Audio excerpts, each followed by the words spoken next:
Samuel Tarley felt the hush of the sept of Baylor before he even crossed its threshold. Candlelight shimmered on marble pillars, washing the nave in amber auroras that turned dust motes into floating halos. Outside, King's Landing groaned with its usual cacophony. Dockside dray wagons, water sellers barking, street fiddlers fighting for coin. But within these walls the city's pulse slowed to a single, reverent beat. Sam's boots, soft-soled after weeks on the road from Old Town, made barely a whisper against the tiles. 1,000 prayers seemed to hang in that silence, and he realized, with a start bordering on dread, that one of them was his. He'd left the citadel at Maester Marwen's gentle urging, bearing scrolls sealed in molten red wax, 73 treatises on the moral cost of perpetual war, culled from era-lore cultists, Roinar philosophers, even Hiskari Slav lords who'd found mercy moments before execution. When Old Town's bells rang to announce the previous High Septon's death, poison slipped into figs if rumor held. Marwen fixed him with a look that stripped away the last of his timid excuses. "Knowledge means duty, Samuel," the Archmaester had said, rolling the scrolls into a travel tube of pale weir wood. "Go north. The realm bleeds. Take its pulse." Sam rode through summer storms, his cloak soaked and salt-stiff by the time he reached Bitterbridge. Rumors raced alongside him. Queen Daenerys had sailed from Dragonstone with 2 dragons circling her masts. Lord Gendry Baratheon forged suits of Gestrite steel for every freedman sworn to Storm's End. In the Riverlands, Edmure Tully rebuilt broken mills, under banners sewn with golden trout and the words, "Grain, not graves." Hope flickered everywhere, and yet the small folk whispered of knives under supper tables, of sellswords whose lords paid them with future glory rather than present coin. War, even abating, laid claim to memories long after swords were sheathed. Now, as he reached the dais where 6 crystal candles sizzled in the gloom, Sam saw the most devout waiting in a crescent of anticipation. The scare-handed brothers who'd once dragged him, shaking, before Maester Aemon now bowed low. In that instant, Sam understood how deeply the 7 craved a shepherd with gentle hands. They didn't want a warrior in star enamel armor. They wanted a quiet man who had knelt beside dying soldiers and listened to their regrets. When the Lord Confessor spoke, his voice was a rasp of parchment. "Samuel Tarley, you have walked the path of absolution and study. Will you accept the crystal crown and bind your life to the 7? Sam's heart drummed like a battering ram. He thought of Jon atop the wall, of Gilly singing to little Sam in the frost of Castle Black, a father's voice demeaning him at Horn Hill. Those memories fluttered away as he lifted his chin. "I will," he said, the words stabilizing his trembling knees. A chorus of breaths escaped the most devout, as though the realm itself had been holding its voice.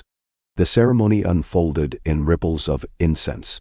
Oil anointed his brow, scented with myrrh from Ashai and apple blossom from the Reach. Crystal shards wove into a circlet that glittered like dawnlight on thin ice. Sam repeated the ancient vows, but when the time came to recite the tenets of divine justice, he paused.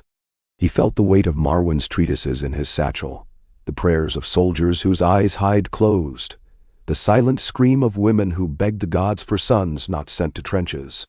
And so he added a line no High Septon had dared in 300 years. "Before the Father I swear, no man shall raise steel against his brother in the 7 kingdoms, for in bloodshed we drown the very light of the 7. Silence, stunned and total, filled the sept like pond water. Then, as though granted permission, the crystal candles flared. Light spilled through the colored windows, painting Sam's humble wool robes in swaths of crimson and sapphire. The realm's great faith had always crowned warriors or courtiers, never a black-clad brother of the Night's Watch who believed parchment might dull blades. Yet the 7 did not strike him dead. Instead, the smell of myrrh thickened, and Sam felt the warmth of conviction. Vendau. Word of the oath of mercy galloped faster than ravens. It reached Dragonstone before Daenerys' fleet could weigh anchor, set the rapids of the Trident a-quiver before Edmure Tully hauled the first beam for his new mill, and slipped into Winterfell's Godswood where Jon Snow stood among bare branches, pondering the ghosts of his fathers. Lords shared incredulous looks over parchment carrying Sam's new edict. All levies disbanded within a moon's turn. All foundries ordered to forge plowshares instead of spearheads. All quarrels to be settled at Bellers, sept before the eyes of the seven, or else risk excommunication. Queen Daenerys, who no longer called herself queen but protector of the realm at Tyrion's suggestion, felt a pulse of admiration tinged with wariness. She had come to believe peace wrought on Dragonfire's threat was no peace at all, but no law had ever dared ban war outright. In the painted table's flickering torchlight, she studied the messenger. Sam Tarly? A scholar who once slit a White Walker's throat with dragonglass? Are we certain it wasn't a jest? Tyrion sipped his wine, his scar puckering when he smirked. If it is, my queen, it's the bravest jest since Aegon stepped upon Dragonstone and dreamed of crowns, and perhaps as mad. But Daenerys shook her head. Madness and vision share a womb. She stroked Drogon's scale-polished horn adorning the map's edge. Summon the council. If war is banned, the dragons must become symbols, not death. In Winterfell, Jon read the decree before the heart tree. Snow fluttered against his cloak, though it was only first autumn. The north always rushed toward winter's embrace. Sam's handwriting trembled, the quill blotting on the words, forgiveness and renewal. Jon closed his eyes. He'd knelt among the dead at Hardhome, seen children used as living shields at the Battle of the Bastards, and felt the hot wind of dragonflame scorch his face in King's Landing. He wanted to believe a realm could heal under Parchment's protection. Yet northern lords, pragmatic as granite, would see the ban as southern fancy. Sansa joined him, red hair wet with snow. Littlefinger used to say, "Laws break under the weight of men's needs," she murmured. What do men need more than the right to kill for power? Jon traced the weirwood's red root with gloved fingers. Hope, he said quietly. Sam offers them hope. Perhaps that's heavier than iron. South, the letter reached Casterly Rock, where Sir Jaime Lannister stood upon a battlement overlooking wave-shattered cliffs. His gold hand gripped the parchment, as though it might cut him. No war? He mumbled, laughter blending with surf. If only a vow wove peace like a maester's chain. Beside him, Brienne armored her skepticism and courtesy. The High Septon commands millions of souls, she said. Kings break when priests bend faith against them. Jaime's green eyes flicked to the horizon, imagining the pillars of smoke that once rose from the fields of fire. Or priests break when kings decide faith is fodder for dragons. His smile faded. I've seen altars crumble. Bendos. Sam's first month in office became a crucible. He declared coronation feasts wasteful and ordered the Sept's kitchens to feed King's Landing's orphans. Goldcloaks accustomed to extorting dock workers found themselves standing evening vigil outside bakeries, distributing rye loaves. Some sneered, others shrugged. A few knelt for blessing they never knew they craved. Sam walked the alleys each dusk, sleeves rolled, helping a stonemason rebuild a burned tavern wall. Nightly he returned to the Sept's library, copying arguments from the treatises onto sheaves for dispatch across the realm. A 1,000-page thesis on the economic burden of mercenary companies. A river-run study proving peace harvests 3 summers of grain for everyone lost to war. A Dornish poem describing spears rotting into cactus flowers after a century of truce. Yet the faith militant, run by a previous Septon to counter Lannister tyranny, chafed under this pacifist vision. Sir Talbot, commander of the warriors' sons, stood before Sam in the septuary, star metal armor reflecting rows of candles. Holiness, he began, voice ironclad with both deference and defiance. Our swords uphold the faith. If we relinquish arms, heresy will spill like rot. Sam's gaze didn't waver. If we keep arms, we teach the realm that steel is sanctuary. Talbot's jaw tightened. Bandits haunt a gold road. Pirates slit throats from the arbor to Mistfall. Peacemongering words won't stop bloodletting pirates. I mean to give them no throats to slit, Sam said, gentler than silk. When every lord feeds his small folk, desperation dies. Desperation? Talbot scoffed. You'd cure sin with bread. And parchment. Sam replied, offering him a scroll sealed in purple wax. A royal edict from Deneres granting farmland to former sellswards in the Crown lands. Land whose tithe would fund refuges along the roads. Talbot unrolled it, stunned by the Dragon Queen's signature below Sam's. The commander saluted stiffly and strode away, uncertain whether he'd glimpsed madness or a miracle. Still, whispers blew through taverns like sparks in dry straw. The High Septon wished to emasculate the realm, to starve knights of purpose, to strip lords of their birthright to vengeance. Spies carried these whispers to the Red Keep, where lords of the Narrow Sea plotted quietly. They conjured old prophecies of Maegor the Cruel, and argued that peace never lasted longer than a woman's labor. A knife appeared in a sellsword's hands before offers of compromise reached his ears. Assassins stalked the Septi by night, but Sam, alert to looming violence, turned potential treachery into petition. Each dagger seized became gawkers forced to kneel in confession, but rather than judgment, Sam offered employment, sweeping floors, repairing statues, copying scripture. Some spat, yet more wept, as though a noose removed weighed heavier than their neck.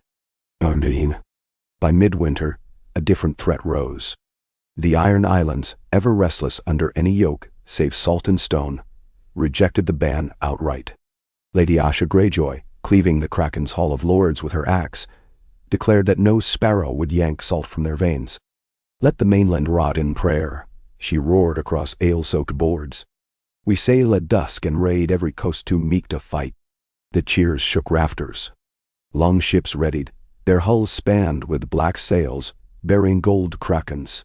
Ravens shrieked across stormy skies to King's Landing, bearing Asha's proclamation like a thunderclap. Fleets of Westerland-built galleys were still half-repaired from previous wars. The royal treasury's coffers thinned feeding refugees. A war to stop war seemed certain. Sam knelt in the Sept's apse, throat raw from reciting prayers he half believed were for the Ironborn's souls, and half for his own resolve. He touched gloved fingers to the maiden's statue, feeling the carved marble curve of her cheek. "I cannot command the sea," he whispered. The maiden offered silence, yet the stranger's shadow loomed long across the floor, as though reminding him that peace, like life, edged always on death. Gilly found him there, slipping past knights who grudgingly admitted a wildling woman with the familiarity of a sister. Little Sam toddled behind her, his chubby hands clutching a carved ashwood ship gifted by Master Tarley of Horn Hill, an olive branch Sam's father had never offered his eldest son. When Gilly laid her hand on Sam's arm, warmth coursed through his doubts like sunrise through winter shutters. "John sent word," she said, her eyes round as the moon. "He hides south with the North's banners, not for war but to shield King's Landing from Ironborn attack. He says he'll stand between the city and any who would break your peace." Sam's breath escaped. "John knows blades breed blades, yet hell wield his to defend me." "To defend the chance of something better," Gilly corrected gently. Sam kissed her brow, then rose. Outside, bells tolled midday. He summoned scribes by the dozen dictating letters to Asha. Words etched in salt and scripture, appealing to Ironborn legend of the drowned god who rose from death for new life. He spoke of drowned lands reborn from tide, of ships whose crews found glory by ferrying timber, not plunder. And he promised wealth. Trade rights to the Arbor's wine, half the tariffs on Myrish lace imported through Cracklaw ports, coin enough to make every Ironborn child sleep under a roof of storm-seasoned cedar. When the ravens flew, skeptics scoffed. Asha spoke steel, not ink, but Sam's letters landed in the Iron Islands hours before an eastern tempest swelled. While Krakens prepared their sails, villagers knelt in salt chapels, reading Sam's promises pinned to doors. Mothers wept to dream of bread for winter. Fisher lads spoke of horizons wide with gold. Word reached Asha as thunder gnawed her eaves. She held Sam's parchment above a brazier, half ready to burn it, yet she could not ignore the fine print at the bottom. "If the Ironborn still choose war, know that 700 ships of the Reach will sail not to fight you, but to rescue your widows when you fail." It was a quill stroke daring her to face the loneliness of victory. War might bring spoils, But peace offered belonging. She lowered the parchment, closed her eyes, and tasted seawater that was neither rage nor brine but something like release. 2 weeks later, Asha's longship Black Wind docked at King's Landing under banners inverted, black krakens on fields of white surrender. She entered the sept barefoot, dripping seawater, and knelt before Sam in front of an astonished throng. "We crave a new god," she said, voice cracked by ocean roar. "One that feeds our children." Sam lifted her up, offered bread, and over salted crusts they forged a pact. The Iron Islands would guard Westeros' western shipping lanes against corsairs, paid in trade tariffs rather than corpses. And peace, once tasted, multiplied. Dornish envoy Elaria Sand brokered water rights with the Stormlands, trading date wine for grain. In the Vale, Lord Robin Arryn, guided by Bronze Jon Royce's steadier hand, invited Free City's engineers to carve switchback roads through the mountains of the moon, hiring sellswords as surveyors rather than soldiers. Goldcloaks found themselves idle. Some left service, yet crime did not spite. Crime, Sam observed, was often a child of hunger. Full bellies seldom stole. But old hatreds doze, never die. In the Westerlands, Lord Gerald Lannister, cousin of Jaime, courteous as a drawn knife, resented tariffs on Lannisport for the seaborne trade now funneled through the Ironborn. "The faith sells redemption with coin," he spat, swirling arbor red. Gerald's agents courted disgruntled faith militant knights who felt a warrior without war was a sword without a scabbard. In secret cliffside chapels, they plotted to depose the Fat Sparrow, as they sneered, painting him as a glutton who'd trade Lannister gold for wildling bread. They struck on the first day of the Faith's Jubilee, when pilgrims flooded King's Landing's alleys like tributaries of prayer. Disguised as penitents, the conspirators slipped past sentries and converged on the Sept's library, where Sam catalogued grain reports. A hired bravo hurled a lantern. Shelves erupted in blue flame as oil-soaked parchment caught like dry leaves. Quills became torches. Scrolls shrieked, coiling ash. The conspirators meant destruction as symbol. Tear the heart of knowledge and watch the body of peace bleed. Smoke stung Sam's eyes before he smelled it. He rushed toward screams, seeing brothers of the Quill beating at flames with robes. In the crackling roar, he spotted the hired torchy-bearer cursing as his sleeve caught fire. Sam dove, wrestled him down, smothered sparks with his own wool cloak. The man thrashed, spitting that he'd meant to burn the lies, not himself. Sam knelt, chest heaving, and placed a soot-streaked palm on the man's brow. "The lies are those who taught you hatred," he said. "Rest. Learn."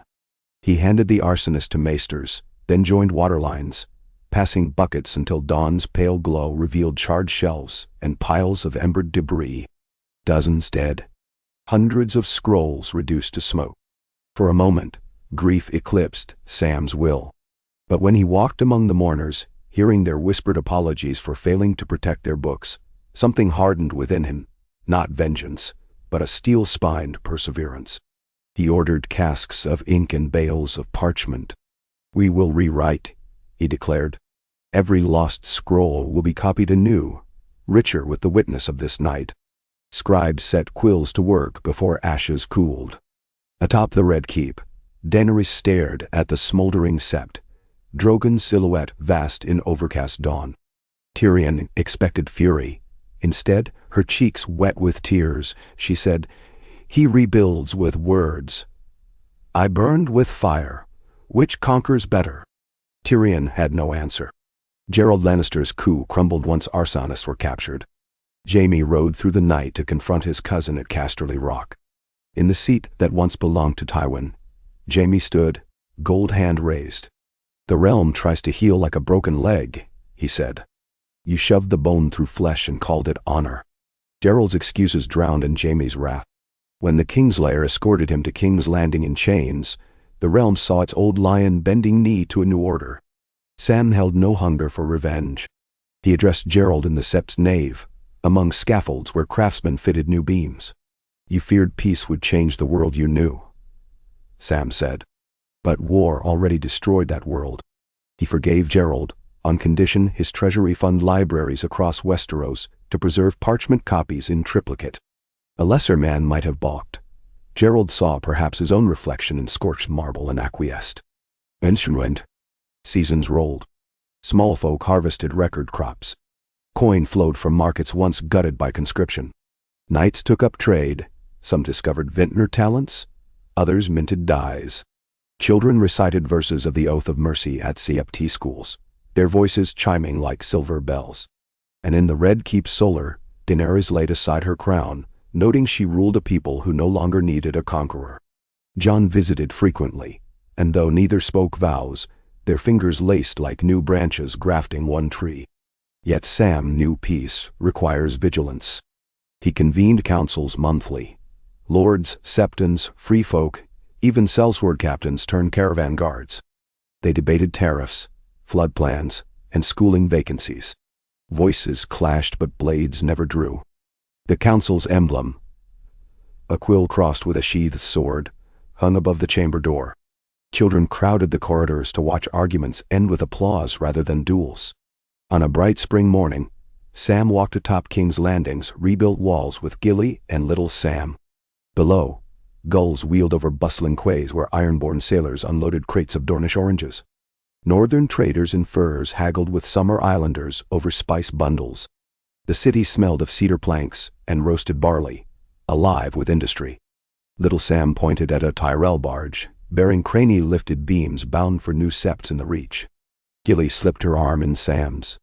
"You did this," she said. "We," he corrected, eyeing the swirl of banners. Direwolf beside Kraken, beside Sun Anspear. Words did this. High above, the crystal crown glinted in sun. No heavier than the promise it symbolized, yet weight enough to remind Sam that vows must be carried, not merely spoken. He wondered sometimes when war might creep back, wearing new masks, hunger, plague, ambition. But each time doubt whispered, he heard the chorus of hammers building schools, the murmur of scribes copying scrolls, the laughter of children who mimicked sword fights with quills instead of sticks. In that laughter lay a prophecy stronger than any priest's, a realm that remembered war only as myth. Sam looked into the distance where the King's Road vanished, imagining riders bearing libraries to distant hamlets, midwives carrying treaties as they traveled. The sun warmed his cheeks, and he knew the Seven watched, not from statues or stained glass, but in every hearth unbroken by siege. Night approached eventually, as it always did, the sky turning violet and the breath of the Blackwater Bay cooling stone ramparts. Sam lingered until the last glow faded, feeling Gilly squeeze his hand. Peace, he understood then, wasn't an end to struggle. It was a vow renewed each dusk and dawn, as constant as tide-tugging moonlit shores. He had banned war with ink and prayer, yes, but more than that, he had offered the realm a quill in place of a sword. Whether they continued to write the story of mercy, or tore the parchment, would rest in hands far beyond his own. He bowed his head, whispered a silent plea to the Seven, and walked down the steps toward the city's heartbeat, resolved to meet every new dawn with pen poised and heart open, until the final page was penned and even the stranger smiled. The winter wind came late to King's Landing, reluctant and smelling of distant snows, and when it finally slithered through the capital's streets, it carried neither panic nor hunger as it once had, but a strange hush, one that reminded free folk and lordlings alike they were living through a season unlike any other in memory. Fires burned warm in 10,000 hearths, yet the city's true warmth pulsed in the conversations that flickered around those flames.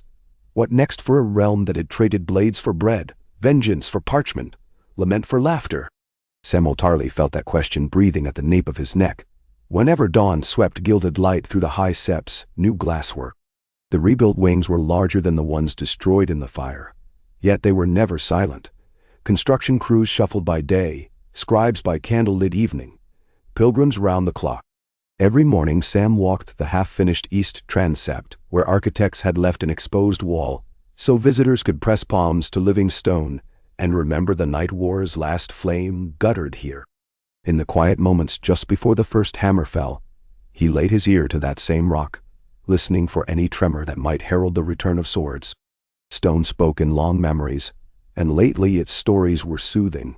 Carriers teaching orphans their letters, Ironborn singing salt sea lullabies in the fish market, Dothraki horsemen bringing grain instead of plunder. But peace had taught Sam something darker as well.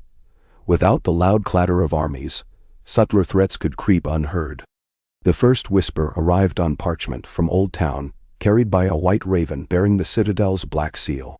A summer scholar named Peristan, studying fractal growth in harvest yields, had stumbled across a pattern in tax ledgers that could not be explained by honest trade alone.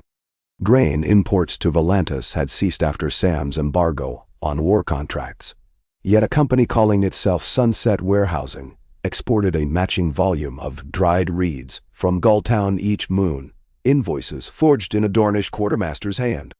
The coincidence piqued Sam's curiosity.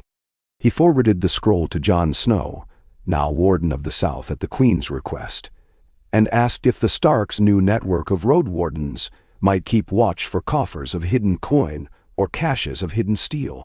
Jon's reply arrived faster than expected, one of the Queen's silver hawks streaking through a thunderstorm to reach Sam's study before dawn. Beneath rain-blotted ink, Jon confirmed the fear Sam dared not voice. Someone was stockpiling arms. Jon had ridden through the hills east of the Blackwater and found entire villages abandoned, their sheepfolds empty, the looms cold, but stashes of black iron spears half hidden in hay. Whoever hid them moved with military discipline. No fingerprints on the shaft, no sign of forge smoke within 20 leagues. Jon enclosed a map roughly sketched in charcoal, showing concentric rings of the stockpiles, as if an unseen hand were fingering a noose around King's Landing. Sam stared at the map until twilight swallowed the candles, his lungs tight around every breath. Banning war, he realized, had not banished the appetite for it. It had merely driven hunger into the hollows where grievances festered like mold. And if the Queen's peace collapsed under the weight of this secret army, the realm might not find the courage to choose parchment again. He could have sent ravens summoning lord commanders and noble banners, but every letter might accelerate the very bloodshed he feared. Instead, he went to Gilly. In the small hours she rocked little Sam in the loft above the Septon infirmary, singing an old free-folk lullaby about snowflakes settling on polar bears. Her voice drifted in hesitant intervals, still shy about filling such vast stone spaces. She saw worry before he spoke a word, and her hand on his arm felt like a vow older than any faith. He unrolled the map across the nurse's table, explaining the abandoned villages, the spears, the invisible enemy. Gilly listened with the same patient attention she once gave the wind beyond the wall, the wind that could carry ice spider, white, or wandering snowflake alike. When he finished, she said, "If someone hides, they trust no light, so send lanterns, not swords." It took Sam a moment to catch her meaning. Lanterns, deep illumination, thought, candles of knowledge. Books burned in secret leave cinders, but books shared aloud leave witnesses. He kissed her forehead and hurried down the spiral stairs, heart hammering not from fear, but from a sudden spark of daring. By week's end, posters blossomed on every tavern wall from Saltpans to Sunspear.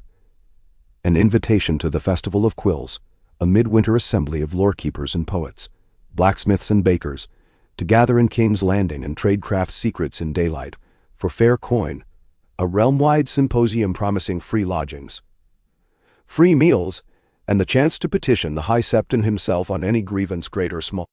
Sam's scribe sent thousands, enough so even conspirators would read them.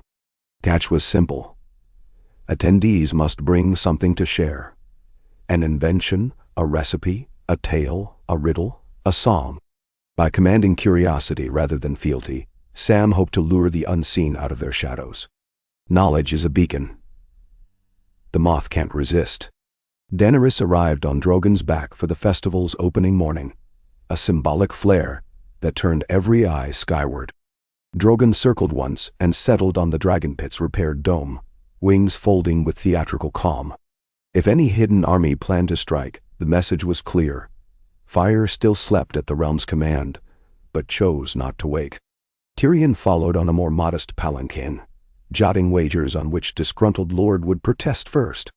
John rode in humble leather, flanked by Asha Greyjoy, now Admiral of the Western Protectorate, and a column of former Valen knights wearing green cloaks, stitched with Sam's quill and sheath emblem. They presented no drawn blades, only unfurled scrolls, listing river crossings in need of repairs. From dawn until moonset, the festival bloomed. Dothraki herdsmen demonstrated how to braid harness leathers that never snapped. A Myrish glasswright taught children to grind lenses for seeing stars. Winterfell's cooks staged a savory contest, teaching Southerners how to salt-cure elk. And Archmaester Peristan himself lectured on crop rotation, using painted turnips on a board to amuse fisherfolk. The Sept marble plazas brightened with awnings, chalkboard sketches, and laughter. Sam, robed in plain charcoal wool, wandered among them like any pilgrim.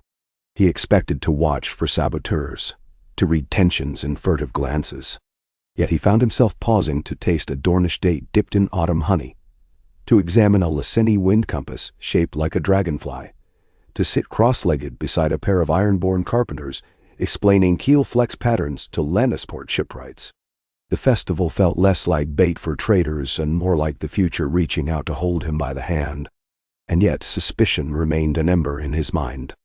Near twilight on the third day, it flared. A hooded man approached the pop-up stall where Sansa Stark exhibited winter-spun linens grown from flax fields Northmen had once sewed for arrow shafts. He paid her compliment in an accent too refined for a commoner, then slipped a pouch into her inkwell, whispering something that made her stiffen. Sam saw her gaze track the hooded figure as he melted into the crowd. Without hesitation, she closed the stall and went straight to Sam, placing the pouch in his palm. Inside lay 3 iron studs the size of seeds, catapult shot, wedge-shaped and coated in lampblack. Sam's pulse kicked. Such ammunition served only one engine. A scorpion, the giant crossbow Cersei once mass-produced to slay dragons. Sansa said the man's whisper was clear. The father judges, the mother weeps. A threat disguised as scripture. Sam thanked her, asked Tyrion to discreetly search the city's foundries, and drafted a raven to Gendry at Storm's End, ordering all recent orders of tempered gearing inspected. Jon, reading the studs under torchlight, remarked that if scorpions existed they must be close. Supply chains in this new realm were too transparent to hide massive metalwork for long. The next clue came not from a raven, but from little Sam. The boy, now 7 and proud of every inch, spent his festival hours chasing ash sparrows between stalls. One dusk he burst into the archive chamber where Sam and Jon debated maps. "Papa," he piped. The sparrows flew out an old tunnel. He described an alley behind the tanner's quarter. A grate pried loose, a wind gut smelling of furnace breath. Jon met Sam's eyes. The abandoned village map and the stockpiled spears formed circles aiming inward. Perhaps the last ring ended beneath their feet. They took only 2 guards quietly, hooded in dark cloaks. The grate yielded to a gentle tug. Lanterns guided them through a tunnel network older than Maegor's Keep. Sewers built by Valyrian masons, wide enough for wagons. Recent boot marks marred the slime. Gray rats skittered. In one cavern, echoes rang like anvils. Sam doused his lantern and inched forward until red-hot glow bled around a bend. Beyond lay an illicit forge. Bellows wheezed. 8 men in sooty aprons hammered at arms, piles of iron studs, lances, chains of ballista tension. At the center, drawn in chalk on the floor, the 7-pointed star lay inverted, its angles curling like talons.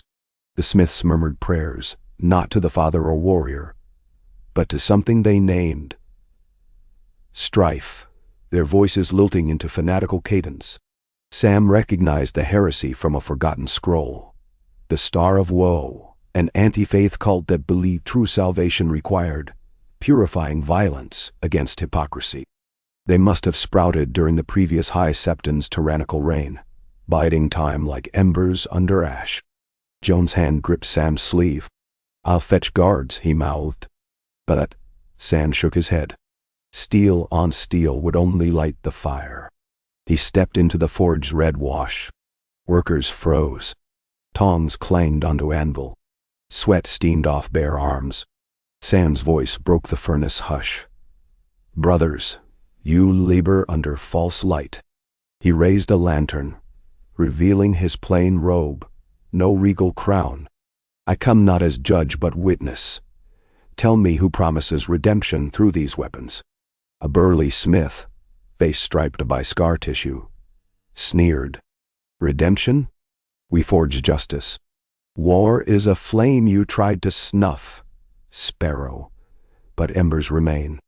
We'll burn away the lie of peace you forced on starving men." Ben. Sam walked forward, ignoring Joan's silent plea. "Starving men stand on my doorstep each morning for bread, and we feed them without question. No law denies them their dignity." He gestured to the anvil. "But chains you craft will bind them to fear again. Who truly starves them then?" The scarred smith spat on the inverted star. "Talking ends when arrows fly. We smuggle scorpions atop Visenia's hill tonight. At dawn, Drogon's skull goes on a spike. Fire dies, lie at ease." John stepped from shadows, hand on pommel. "Then talk ends here." Sam blocked him gently. "No. Let them answer another question." He faced the smiths. "Who profits? Who sold you the iron, paid for coal, lured you with vengeance? Speak, and you might leave this forge to kneel in light, not die in darkness." Silence filled the moldy chamber, until one younger apprentice trembled. He pulled a parchment from his tunic. It bore the sigil of House Tarbeck, thought extinct since Tywin Lannister razed their keep a century ago. Below, a fresh wax stamp, 2 crossed tridents circled by a ring of scales, insignia of the Triarchy in the disputed lands. Foreign coin funding local blood. Before the scarred smith could lunge, John had him pinned. The other workers surrendered, wariness etched deep. Sam promised clemency if they testified, and by dawn robed justicars escorted them above ground. Tyrion arrived in the Sept's court with Daenerys at his side, both grim. The Tarbeck girl, Lady Jesmyn, last of her line raised in exile, had quietly returned to Westeros, swearing loyalty to the Triarchy in exchange for lands she claimed were stolen by Lannisters. She financed the Scorpions, bought spears, seeded rebellion to break the peace, so she might ride chaos to a new Westerland kingdom. Dragons might have solved the affair quickly, but Sam pled for another path. "Let the realm see justice shaped by mercy," he told the queen. "A trial open to all, truth illuminated like glass." Daenerys hesitated, memories of the dragon pit, the roar of a crowd thirsty for violence. But then she nodded, trusting the High Septon's faith in words. The trial unfolded on the Field of Heroes outside the city, where armies once camped. Now carpenters erected a wooden amphitheater. Witnesses spoke. Shipwrights who sold planks for scorpion stock unknowingly, miners who dug iron at night, smiths coaxed by promises of coin and ancestral revenge. The conspirators confessed that Jesmyn Tarbeck preached that the peace was a trick to fatten the realm before foreign domination. Yet as the parade of testimony stretched into evening, a different picture emerged. The Triarchy feared Westeros' united markets underselling their own ports. By rekindling internal war, they hoped to strangle the new trade routes. Jesmyn herself, silver-haired and gaunt, addressed the crowd last. She held no remorse. "My house died because Lannister law forged of swords, not scrolls," she said, voice quivering with righteous fury. "Now you call those same swords evil. My ancestors' ghosts demand balance." Sam rose from the presiding chair. "Balance is not blood for blood," he answered. "Balance is a mother nursing twin children so neither starves. This realm will feed your grief, Lady Jesmyn, if you let it. We will fund schools in your house memory, preserve your banners in halls of heraldry, but we will not sow fields with bones." The crowd felt the words more than heard them. Mothers gripped sons' shoulders. Smiths looked at their hammer hands as though weighing new futures. And when the judges, 3 maesters, 2 lords, 2 septas, declared Jesmyn sentenced not to death but to penance, assigned to rebuild the villages her plots emptied, even some who thirsted for her neck on a noose felt the verdict like cool water. The conspirators were conscripted into public works, repairing aqueducts. A prison without walls, but with purpose. Yet justice rippled beyond. Tyrion delivered scrolls to the Triarchy, detailing their meddling. Daenerys summoned envoys from Tyrosh, Lace, Myr, and in a council ringed by banners of ink, instead of spears, she offered them trade pacts richer than war profits, on condition they signed the Charter of Reciprocity, an accord pledging arbitration under neutral archmasters before any hostilities. A week of negotiation ended with ink-sealed scrolls. Tyrion privately joked that Sam had weaponized bureaucracy more deadly than dragons. Months passed. Snowdrops softened rooftops and melted into gutters, unnoticed as fear receded. The Festival of Quills became annual, traveling to a new city each year, next to Old Town, then to White Harbor, then to Sunspear. Each stop left behind libraries, cobbler guilds, weavers, co-ops. The faith of the Seven subtly shifted. Sermons praised the mercy of the quill. Children sang hymns where the warrior sheathed his sword to carry plowshares. The faith militant exchanged star metal breastplates for star-engraved surveying rods, leading engineering brigades instead of battle lines. Sir Talbot, once skeptical, oversaw bridge construction across the Tumblestone and wrote treatises on structural grace. And yet, Sam refused to let vigilance rust. He created the Order of Lanterns, messengers who wandered highways at dusk, carrying glass-caged candles, spreading literacy lessons, while watching for lonely fires that might signal secret musters. They reported employment shortages faster than soldiers once reported ambushes, enabling lords to send grain or carpenters before discontent festered. Disaffected veterans found meaning training refugees in crafts rather than arms. Former mercenary captains established academies teaching strategy as game theory for merchants rather than as slaughter. Still, beyond narrow seas, other storms brewed. In Korth, spice princes scoffed at the Charter of Reciprocity. They financed corsairs who raided Taroshi shipping lines, hoping to undermine confidence in Sam's peace. But the Ironborn now patrolled west and east. When they captured a corsair squadron and sailed it to Korth's harbor, they did not bombard the walls. Instead, Admiral Asha anchored her flagships, unfurled white sails painted with Sam's quill, and invited the princes to board for a feast.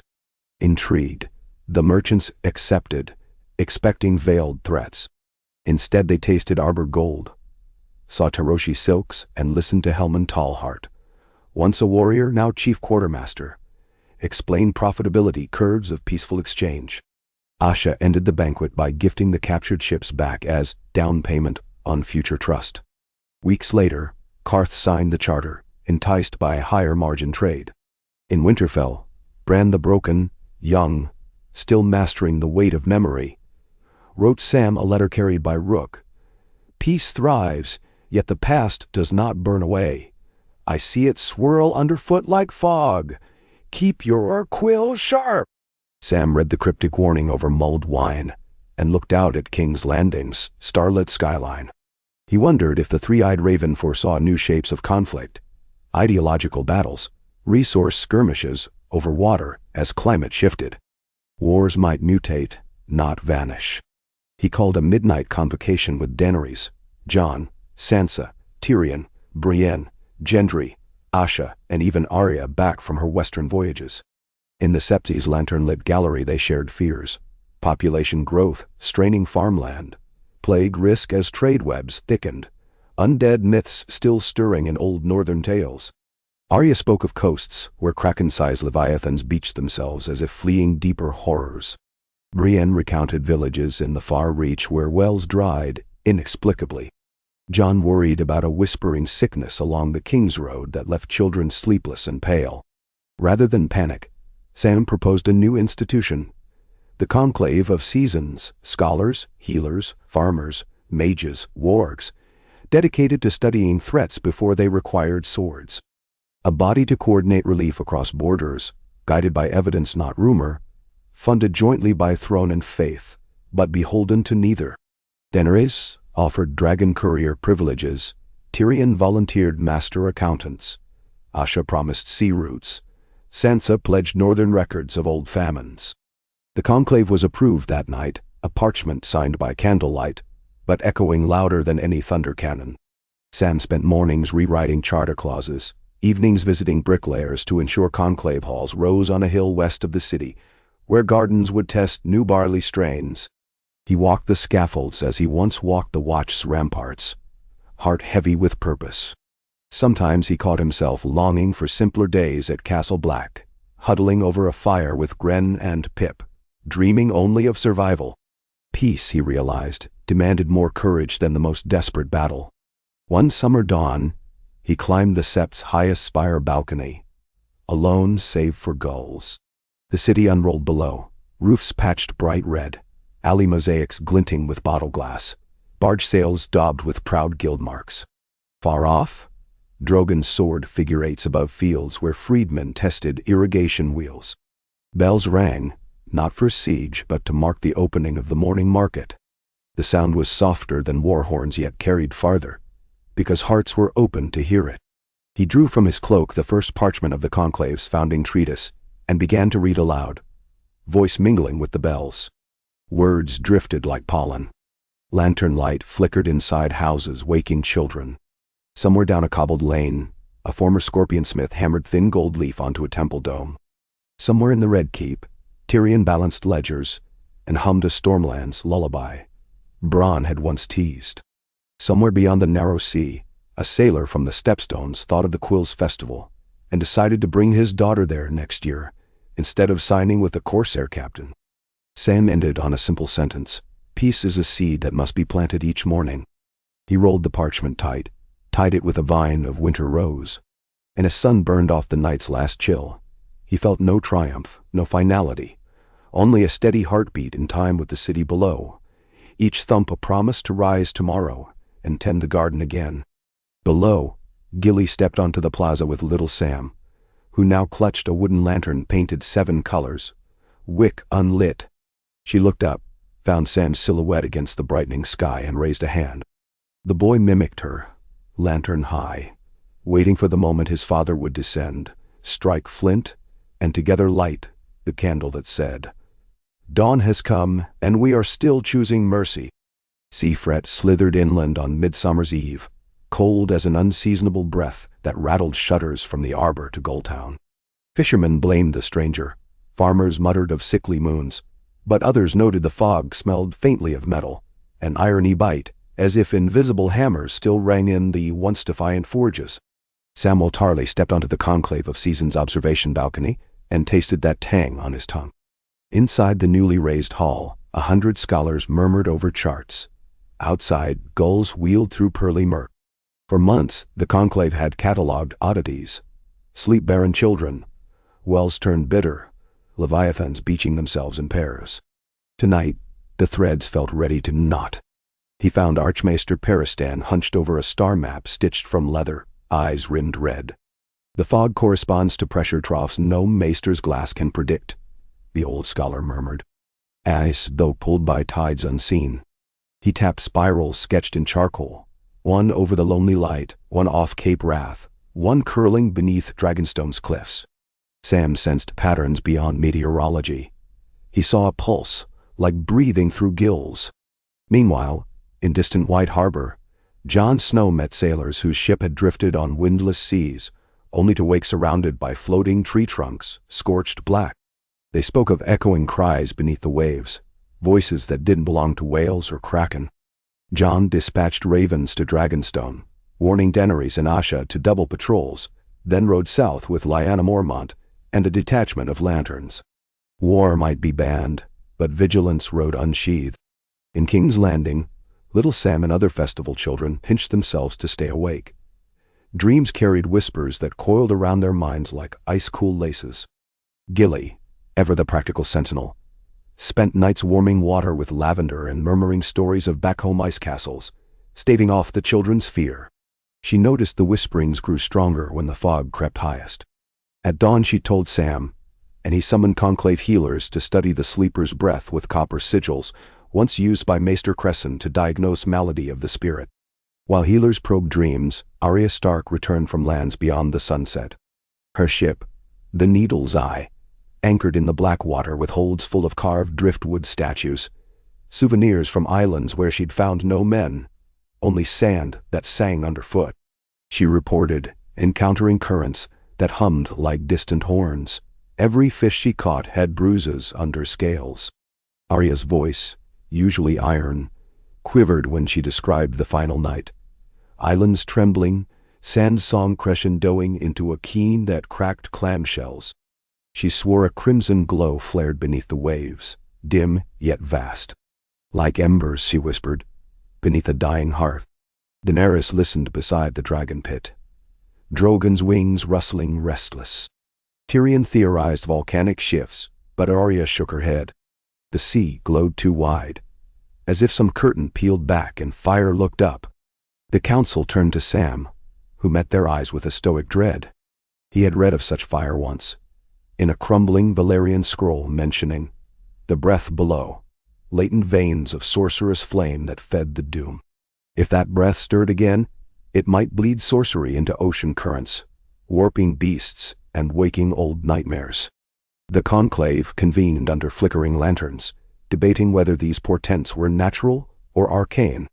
Bran the Broken arrived in dreams, and then in person, wheeled by Hodor's great-grandnephew through shuttered corridors. Bran's pale gaze seemed to look through time itself. He spoke little, yet when Sam displayed Peristan's maps, Bran traced one trembling line, from Dragonstow's smoking vents to the fountains of the Rhoyne, then west to the Sunset Sea whirlpools. Arya described. "A circle," he murmured, "or a lock. And someone opens it. If a lock unlatched, what lay imprisoned?" Old Nan's tales whispered of sea-born shadows older than the first men, spirits who devoured memory itself. Sam doubted fables, but the fog's iron scent felt like forgotten blades returning sharpened.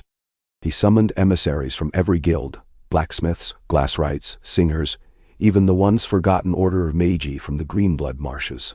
Each recounted fresh anomalies. Corn grew twice in a moon, yet spoiled at first bite. Ravens forgot roots mid-flight, circling like lost children. A Spicetown drummer swore he heard his dead twin beating rhythms within the surf. It seemed peace had opened a quietness in which the world's deeper rumblings could now be heard. The conclave fashioned a response, both scholarly and symbolic. They would sail a flagship, half laboratory, half temple, around Westeros, mapping currents, sampling air, offering aid wherever the fog touched shore. The vessel, christened Dawn Lantern, fused iron-borne keelcraft, Teroshi glass domes, and Segan tower cranes repurposed into observation turrets. Talbot, once commander of the Warriors' Sons, volunteered to captain, arguing he'd spent a life following storms to battle. Now he would follow one to understanding. Sam insisted on joining. Gilly protested softly, but little Sam looked up with wide certainty.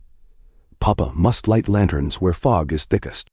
That night, Sam tucked him into bed, promising to return with stories brighter than fear. He kissed Gilly tender, slipping her an unlit crystal candle. "If whispers come, burn this," he said. "The stranger hates honest light." The Dawn Lantern sailed with dignitaries and deckhands chosen for love of wonder. Sansa providing northern governance acumen, Tyrion scribbling observational witticisms, Arya masked among crew, tracking danger through intuition more than charts. Peristan to chart stars, Maester Healer Sand to test water. Dragons escorted, regal under Sean's command, since Drogon refused oceans, preferring thermals of the mainland. The people of King's Landing lined docks, cheering. A navy of knowledge setting forth, proof that peace mobilized more than armies. For days the voyage showed only gentle curiosities, dolphins dancing alongside, jellyfish luminous like lanterns. But nearing Crackclaw Point, the sea calmed to glass, winds died, and the fog clamped down. Sound muted, even Rhaegal's wing beats seemed muffled. Night blanketed them early. On the deck, Sam watched Arya string a thin line across the rail. Some Braavosi sailors tricked to judge current drag. No ripples tugged. The world felt paused. Then came a vibration through planks, as though a distant gong thrummed underwater. Crew members steadied themselves. Lanterns fluttered.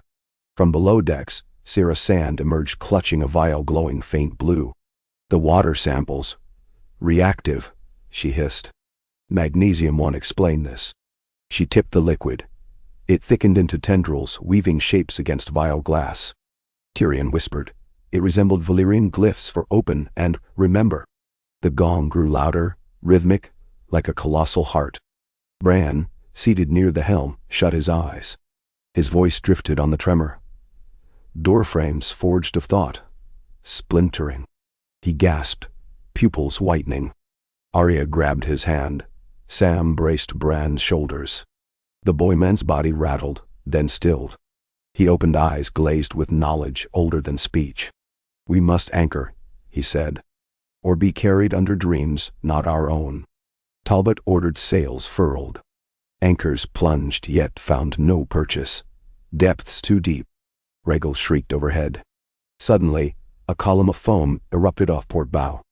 Out of the froth burst a massive whale, skin scored with crimson runnels. Its eye, large as a cartwheel, glowed amber.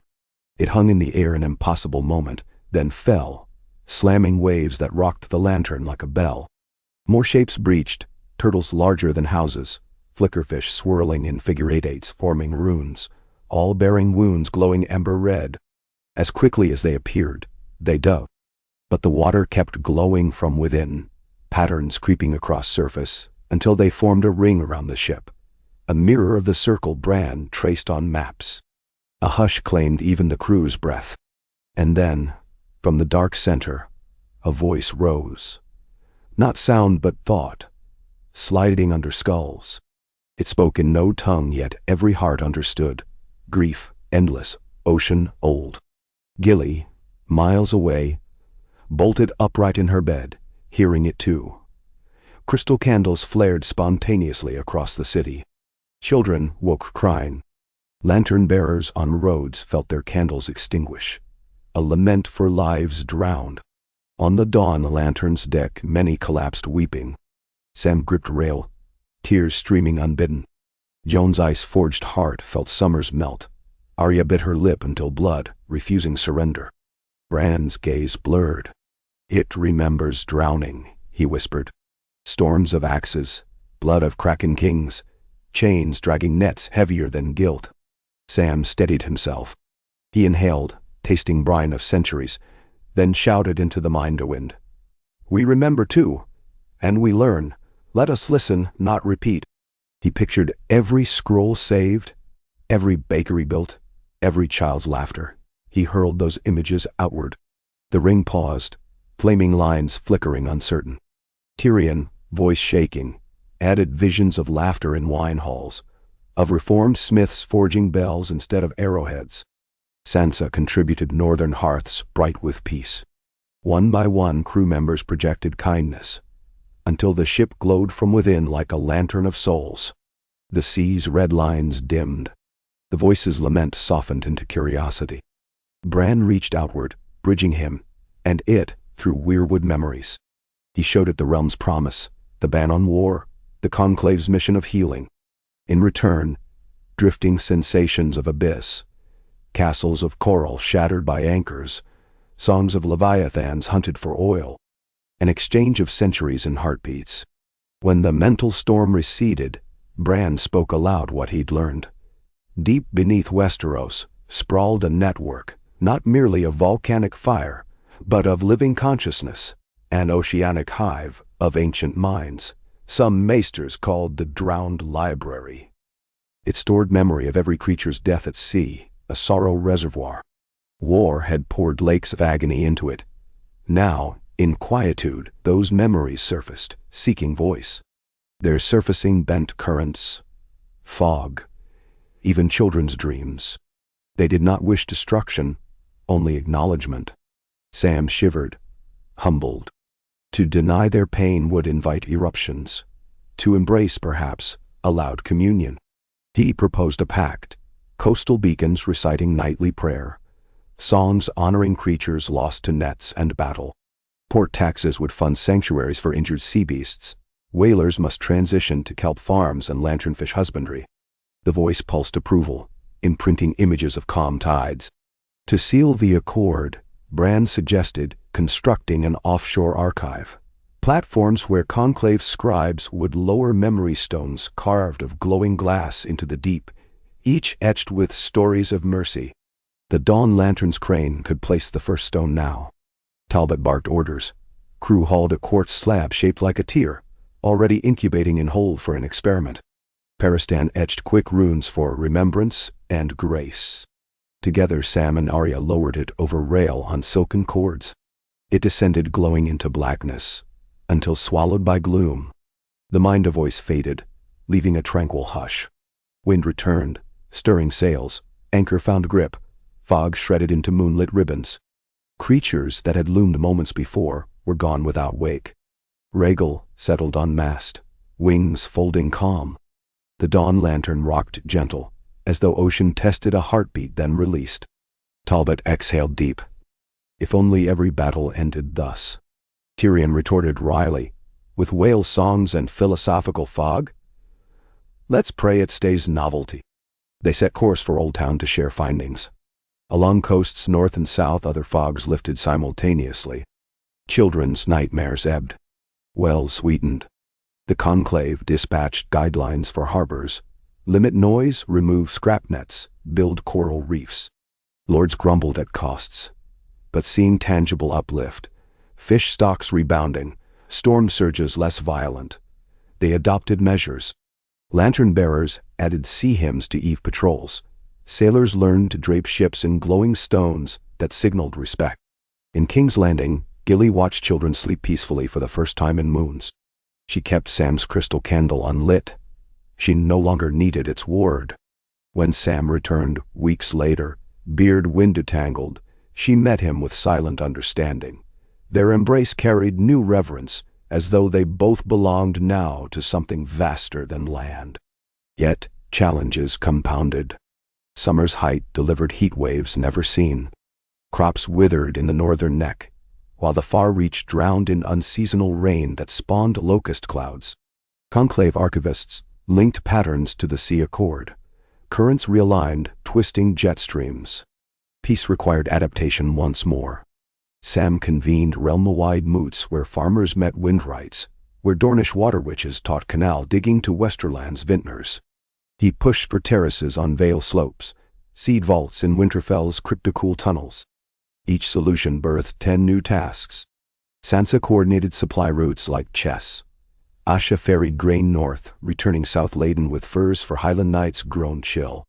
Meanwhile, the Iron Bank of Bravos eyed these reforms, calculating risk.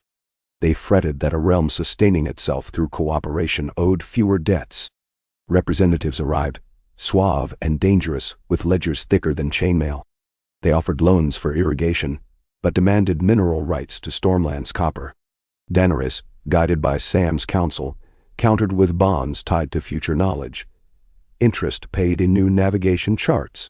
The Bravosi scoffed, unused to intangible equity, yet Sam displayed profits from kelp farms and memory stone exchanges with sea guilds. Numbers dazzled where swords once intimidated. The Iron Bank signed, if reluctantly, thus entangling its fortunes with peace. Another chain against old habits. Years rolled like gentle drums. Younglings who once played war with sticks now debated aqueduct angles. Festivals of quills spread to Essos, even to Sithorios ports where mangrove magi welcomed lantern-bearers. The conclave's memory archives grew, each stone descending to the drowned library glowing like starfall. But Sam aged. Silver streaked his beard. Nights brought aching joints. One evening, Bran visited him in the conclave gardens, wheeling along fragrant hedges. "The river of time bends," Bran murmured. "You've steered it from cascade to meander, but every river meets sea eventually." Sam smiled, weary yet content. "We gave it banks of mercy." Bran's gaze glimmered. A new question arises. What when there is no war or peace, but simply change? Can laws adapt as swiftly as currents? Sam considered. He thought of children who would inherit a world where conflict moved from blade to climate, from armies to algorithms of trade. "Then we educate hearts to love change," he said. "We make curiosity sacred." That autumn he stepped down as High Septon, the first voluntary abdication since records began. The most devout petition for grand ceremony, Sam declined. Instead, he walked barefoot from Sept of Baelor to the conclave hall, accompanied only by Gilly, little Sam, and 1,000 lanterns carried by common folk. At the hall's doors he removed the crystal crown, placing it around a sapling library tree whose leaves shimmered pale gold. "Let wisdom wear it," he declared. The crowd bowed. The next High Septon, a calm-eyed former smith named Adane, took vows in a circle of children.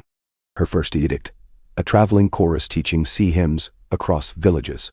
Sam, freed of office, joined lantern circuits, lecturing under stars about the night they sang to the ocean. Sometimes he visited the wall, now a monument garden where wildlings and northerners picnicked under aurora flickers. He would tell stories of long night's end, reminding listeners that courage often whispers rather than roars. Little Sam grew tall, apprenticed to Maester Sierra in marine lore. On his 15th birthday he descended with divers to deposit a memory stone etched by his own hand. "For every silence we break with kindness, a storm will never hear." His father, watching from deck, felt tears mingling with spray. Proof hope could multiply beyond blood. One midwinter, the Dawn Lantern, now flagship of an entire fleet of research galleys, returned bearing word of coral blooms forming spirals identical to the crown tree's rings. Adane interpreted it as the sea's blessing. A conversation blossoming. Tyrion, hair nearly white, wrote that even he had grown bored of wine debates. He now devoted evenings to mapping whale migrations. Yet rumors of old fire rumbled. Volcanic tremors under the shadowlands spat ash plumes sky-high. So Thorian drift to ice, laden with strange spores, reached Dorne. The conclave convened a dawn council, a gathering by torchlight where former enemies planned containment dikes and quarantine towers. The realm answered as instinct, not with levies, but with lanterns, doctors, scribes. Sam spent twilight on a bluff overlooking Blackwater Bay. Gilly beside him, they watched berths bristle with research vessels, not war galleys. She teased that he'd traded Night's Watch black for lantern gold, yet still served as sentinel. He chuckled, squeezing her hand. A watch with no walls. Still cold sometimes. Danun. When news came of the first school of memory-trained dolphins guiding storm-tossed fishermen to safety, Sam felt a flutter of childlike glee. He penned letters to distant archipelagos, urging them to heed ocean whispers. Some answered with skepticism, others with immediate gratitude. Sam found solace that disbelief no longer birthed blades. Debate might rage, but hammers rang for barns, not battlements. Late spring, Bran summoned him to Winterfell. There, under the heart tree, Bran revealed final insight. The circle he once traced would inevitably tighten. The living ocean consciousness yearned to merge with land's memory. Trees, weirwood, human song, binding ecosystem into one aware organism. To guide this merger safely, humanity must nurture connective rituals, shared chants at dawn, networked lantern signals, memory-giving stones not only to sea, but to rivers and hills. "Imagine a continent breathing together," Bran said. "Peace not as treaty, but as symbiosis." Sam returned south carrying that vision.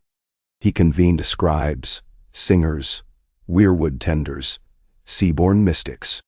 They drafted the Litany of Living Memory, a ceremony at solstices where every village would offer a thought, a sin forgiven, a dream unborn into symbolic lanterns floated down rivers or sea.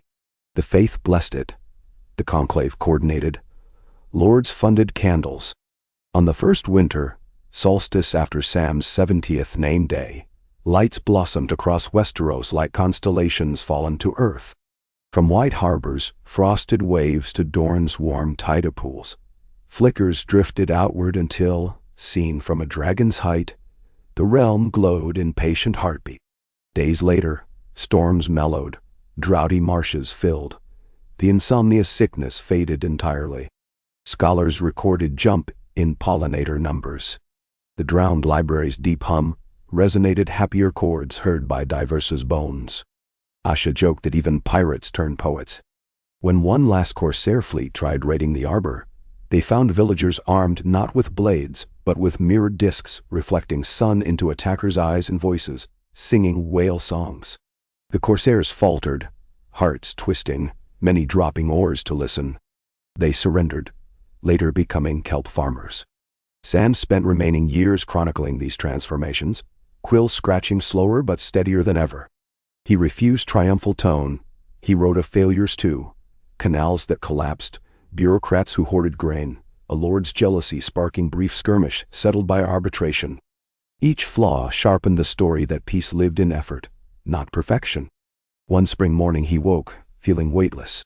He asked Gilly to walk him to the crown eye tree. Petals fell like silver snow from branches. Sunlight fractured through crystal crowns still hanging, scattering rainbows. Sam sat beneath, back against bark. Lantern bearers passing on errands paused to bow. He waved them on.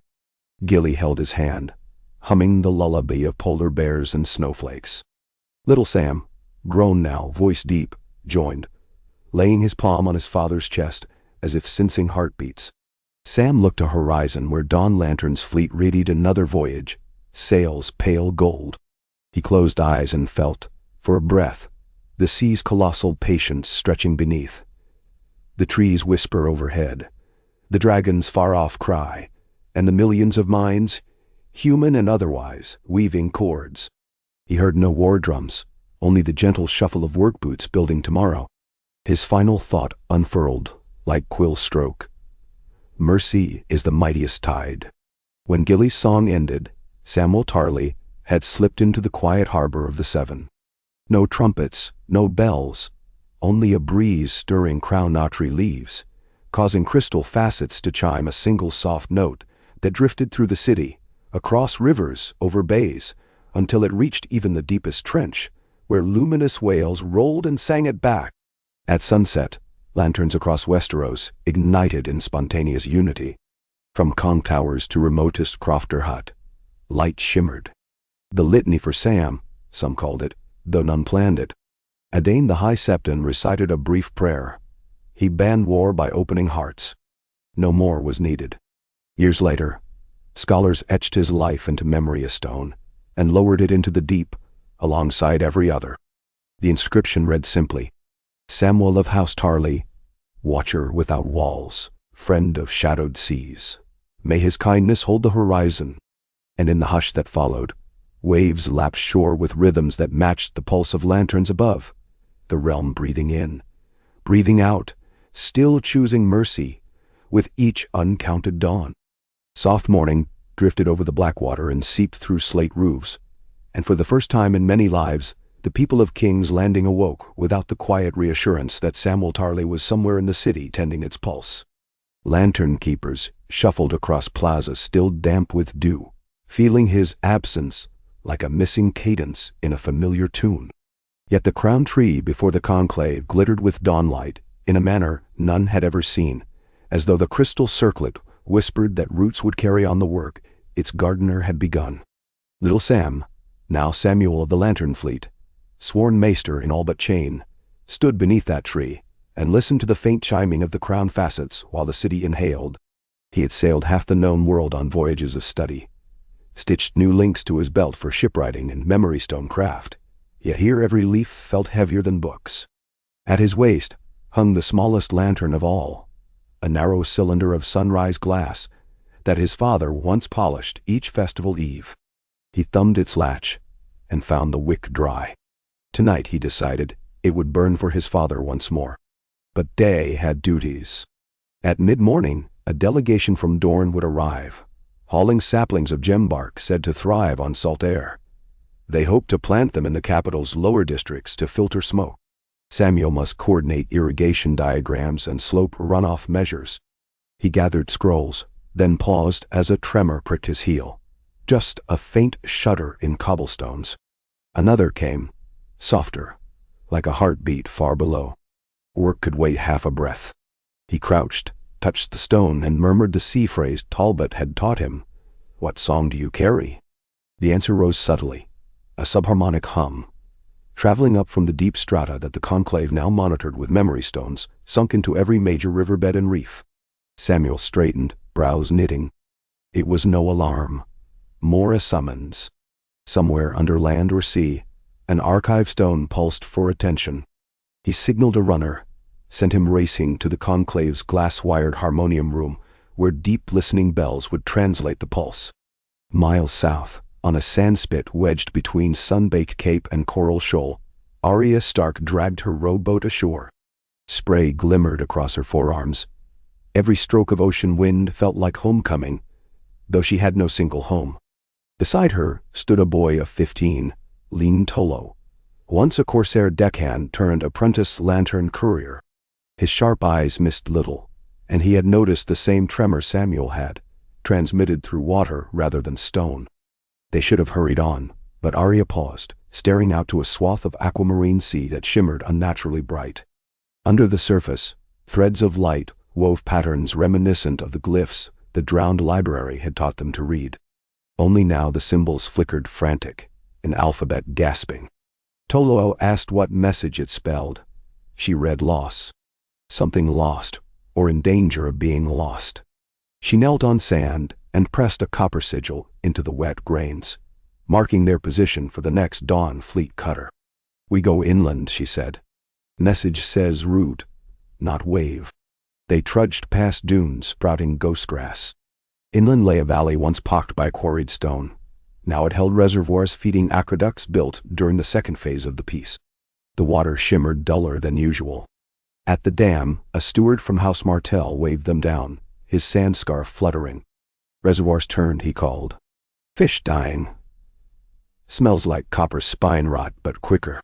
Arya sniffed the breeze, metallic and bitter. In her satchel, she carried 3 vials of kelp extract, each infused with symbiosis algae, cultivated by Maester Sarah. She poured them into the spillway and muttered the drowned library's lullaby. The water clouded, then cleared. Fish floated belly up, but along the banks, new minnows darted silver. The steward sighed thanks, yet Arya's heart stayed heavy. The valley fed Halfdorn's grain. Why had the water soured so swiftly? Tolo nudged her. Above the dam face where sandstone met sky, a hairline crack darkened, widening even as they watched. Dust sifted out. "Root," Arya whispered. "Not water, but rock beneath the water." Back in King's Landing the harmonium bells sang. Samuel Peristan, a Dane the High Septon, and Gendry Baratheon, now Master of Works, gathered around a crystal column. Sound rippled inside like distant flute notes slowed to whale song. Peristan traced rhythm on wax tablet. "Chemistry pattern identical to the Leviathan Accord," he mumbled. "A call for aid, but amplitude low. Source beneath continental shelf, off Dorne." He tapped stylus. "Also echoes inland, kites bend fault line." Gendry leaned in, soot still staining his cheek from morning in the foundry. "A quake risk. We reinforced city quays after last shift." Peristan shook head. "Not crustal shift. Something draining resonance. Stones, forgetting their memory." Edain's brows lifted. "Impossible. Memory stones do not forget." "Nay." Samuel swallowed. "Unless someone steals them." Shock loosened old Maester Sarah's usually clipped tone. "Who would steal grief?" "Someone who wants to wield it," Edain answered. She turned to Samuel. "Your father warned. Peace births subtler blades." A quick conference summoned the Lantern Fleet's swiftest sloop to bear Samuel, Gendry, and Sarah south. Edain remained to fortify prayer circuits. Peristan dispatched raven relays quantifying vibration. By dusk sails snapped across Blackwater Bay, the sloop gliding like a sliver of moonlight. As towers shrank behind, Samuel traced the railing, imagining his father on the Dawn Lantern's maiden voyage. Samuel had taught that every new peril was also new syllabus. Samuel opened a blank ledger, quill poised. Arya stood within a valley grove, where fig roots split cracked stone like pry bars. She brushed loose soil away and exposed a smooth slab, lattice, etched with sea memory runes. Impossible this far from coast. Tolo produced a tiny orb of lensed glass. Within, engineered plankton pulsed fluorescent, translating runes as they flared. Words emerged, anchor severed, story lost. Help. Story lost. Arya murmured. If the ocean loses story, maybe land must hold it. They followed cracks for half a league to an abandoned quarry pit. At its heart yawned a shaft, edges melted as if by dragonfire. No smell of brimstone, though, only sterile cold. Tolo tossed a pebble. No echo. Depth swallowed sound. Arya sensed watchers unseen. She recalled masks of the many-faced god, considered what face she might need now. Explorer, assassin, guardian? The land's bones felt fragile. Footfalls clattered behind. She whirled, hand on knife. 3 robed figures ascended from an arroyo, magi of the green blood, hoods trimmed silver. Their leader, Helia of the Reeds, relaxed her staff. We tracked the same tremor, she said. The world's memory bleeds here. Side by side they examined the shaft. Helia poured tears of Moonalo. The drops vanished in hiss. A siphon, she pronounced. Something below drinks remembrance grows strong. They eyed each other, unspoken dread. If memory stones fed this appetite, what would it swallow next? The magi proposed weaving a reed spell net, but net needed anchor lines across fault ridges reaching miles. They could not set it alone. Arya dispatched raven feathers, tiny message darts Asha had developed for covert war that never happened, to Samuel and John. Then she keyed a cipher into her wrist compass that synced with Dawn Lantern's fleet crystals, sending a pulse lost to normal senses but carrying urgency along the deep network. Across evening sky, the sloop raced, outrunning even gulls. They reached Sunspear just after midnight. Asha met them on pier stairs, torchlight flicking gold off her braids. Arya's pulse came through, she growled. I have Kraken's song ready, but this isn't a Navy job. The Kraken's song, once a warship, now served as mobile archive cruiser. Its hull held wells for coral gardens. Its masts bore aerials of memory glass. Beneath decks, fathom tubes allowed maesters to commune with the aquatic mind. Samuel glanced at Sarah. Perfect vessel for rescue, but risk exposing library nerve lines to whatever drank stories. Gendry slapped hull affectionately.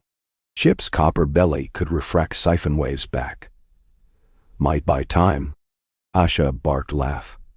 Baratheon engineers always think pounding metal solves riddles. She pivoted to Samuel. You're captain.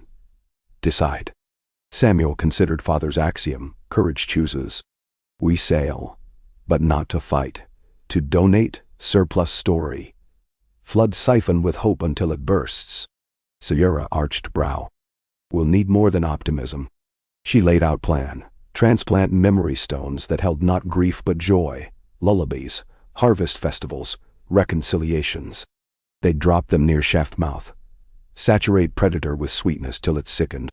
Samuel nodded. Light against darkness, too rich a meal. They loaded crates. Stones from Winterfell archives carved with children's games, shards from the wall singing of first dawn after long night, shells etched by orphans telling jokes. Gendry forged bronze casings to whirl them into whirlpools. Dawn Lantern rendezvoused, transferring luminous whales for escort. Talbot hugged Samuel like father-brother, understanding circle of continuity. Fleet rode south along coast. On deck, Samuel reread letters Samuel had written once. Peace will face parasites of wonder. Feed them compassion until they choke. He pocketed pages, heart steady. At Quarry Pit, Arya surveyed new arrivals. A dozen green blood magi, 10 lantern scribes, Dorne's reservoir engineers. Jon Snow rode in at dawn with 5 giants from Skagos, peace envoys who had pledged to raise stone pillars when needed. They carried granite blocks as fenders for net anchor. Bran appeared in ravenskin dreams guiding their weave. By noon, reed spell lines webbed valley floor like silver frost. Dot. Crack widened. Cold draft hissed. Arya smelled library brine where desert should be. They lowered gourds of warmth sap to stabilize rock. Below, faint glow swirled. Fleet glided into Coastal Cove 8 miles away. Kraken songs, deep sonar-registered pressure funnel linking sea to quarry via subterranean vent, ancient lava tube. Siphon indeed, drank ocean memory stones, channeling through vent, breaching land.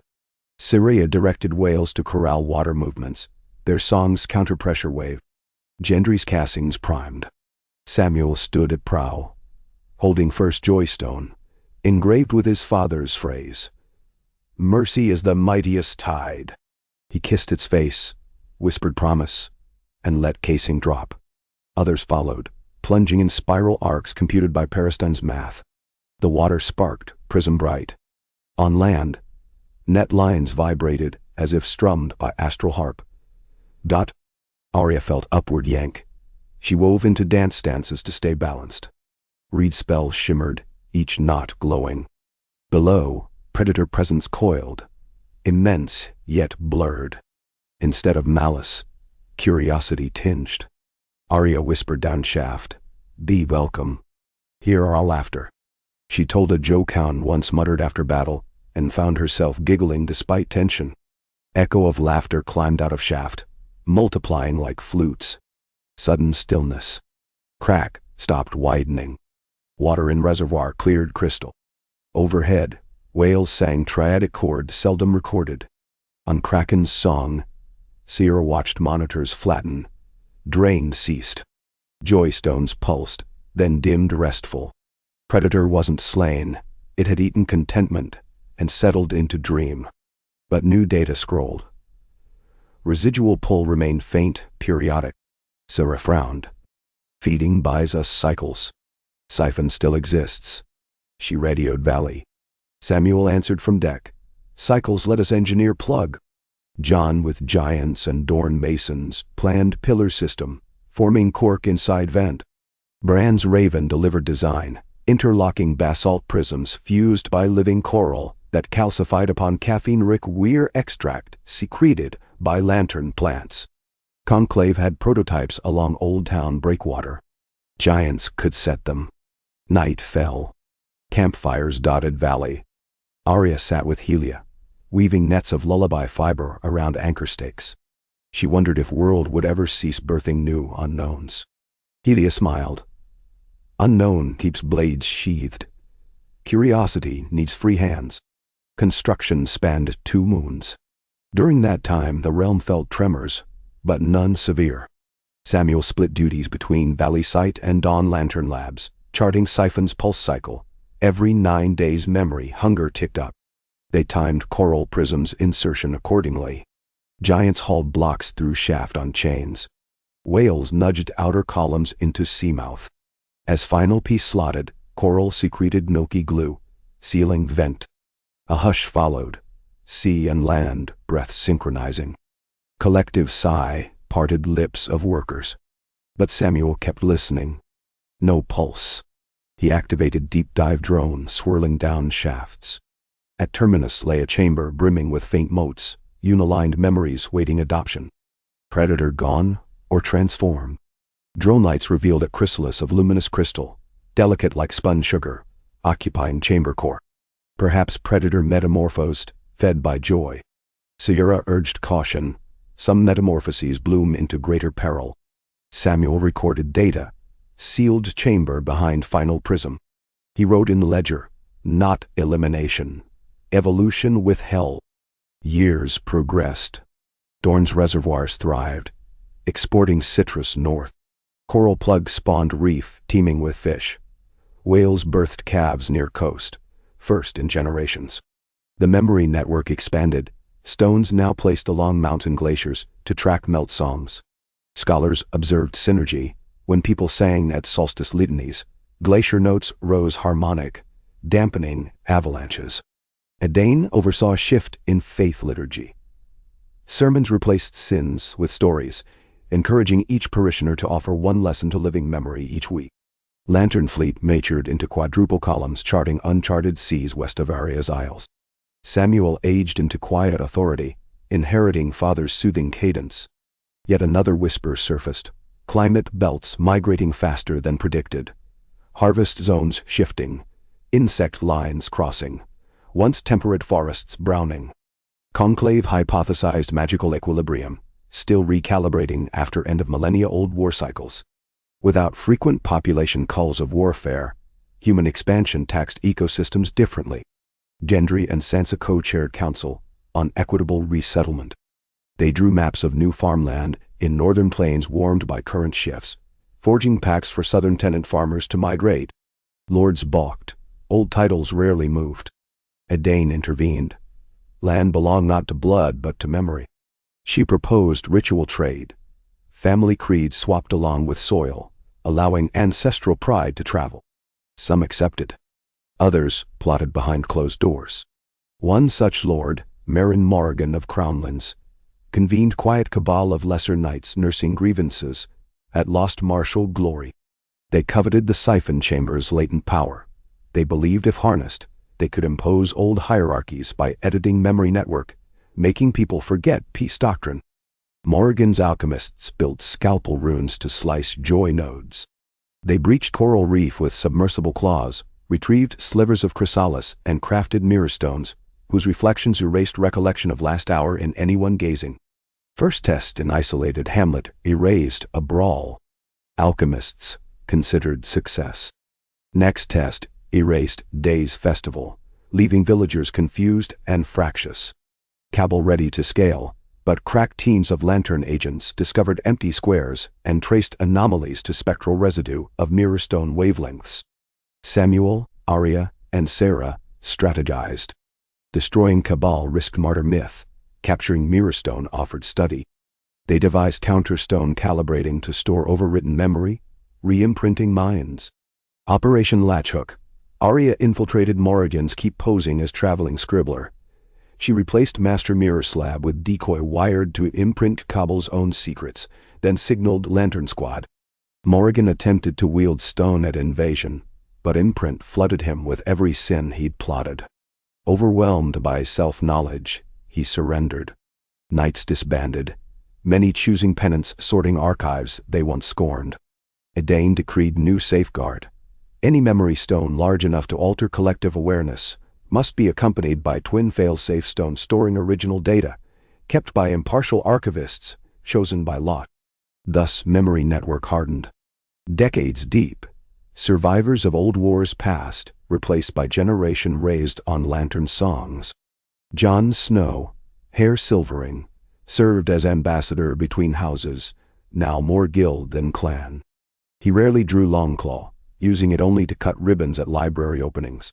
Daenerys, aged but regal, still flew Drogon on anniversary flights. Dragons nested peacefully in Crownlands cliffs, their breath-firing kilns for glass artisans. One starless night Bran called leaders via Dreamweb. He announced a threshold approaching. The merging of continental and oceanic memories would soon allow every sentient being to glimpse glimmers of collective thought. A communal empathy bloom. Choice lay before realm. Prepare citizens with education and consent rituals, or risk psychic storm of unfiltered grief and ecstasy. Preparations began. Schools taught meditation anchored to breath. Seps hosted practice litanies of shared sensing. Arya roamed villages with Tolo, demonstrating how to step back from overwhelming emotions. Samuel composed Guide of Gentle Minds, distributing free. Some feared loss of privacy, but majority yearned for connection.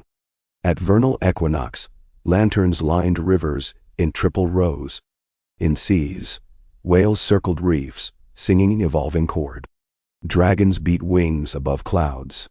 As moon peaked, subtle warmth traveled soil to souls, water to fingertips, wind to eyelids. People felt neighbors' hopes brush like feather, heard widows' sorrow echo, yet not crush. Lantern lights brightened without oil, fed by collective calm. The library in deep responded. Columns of coral lit ascending glow, chrysalis shell split, releasing stream of pearlescent motes that rose through vents, diffusing memory fragrance across realm. Motes carried no illusions, only reminder that each life was thread in bigger weave. Morning after, no city burned, no mobs roared. Farmers woke earlier, smiles easier. But Conclave logged anomalies. Invention rates spiked. Disputes settled quicker. births accompanied by clairvoyant insight of child's hunger. Yet mine still individual. Collective flush did not erase self, only tinted it with empathy tint. Samuel spent twilight on deck of dawn lantern, now museum vessel teaching apprentices. He opened his father's old letters, now worn at creases, and read them aloud to new cadets. He recalled moment of joy, stone drop, vent plug, memory fight. Peace is not lull, he told them, but constant guest we feed with stories. Cadets nodded. A gentle hush fell. They watched horizon where lanterns of successive fleets traced constellations on sea. Arya's silhouette perched at prow, hair silver-peppered yet body lean, scanning west for new islands. Sarah below decks recorded choral pulse. Giants sang bass lines from rigging. Motes of library memory drifted above water like pale fireflies.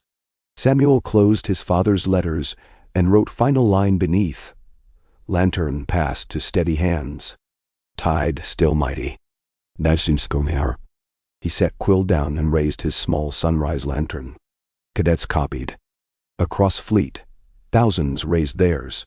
Light flickered over black water, mirrored by stars overhead until ocean and sky seemed single canvas dotted by same promise. A hush preceded collective breath. Then, from far beneath hull, tremor rose.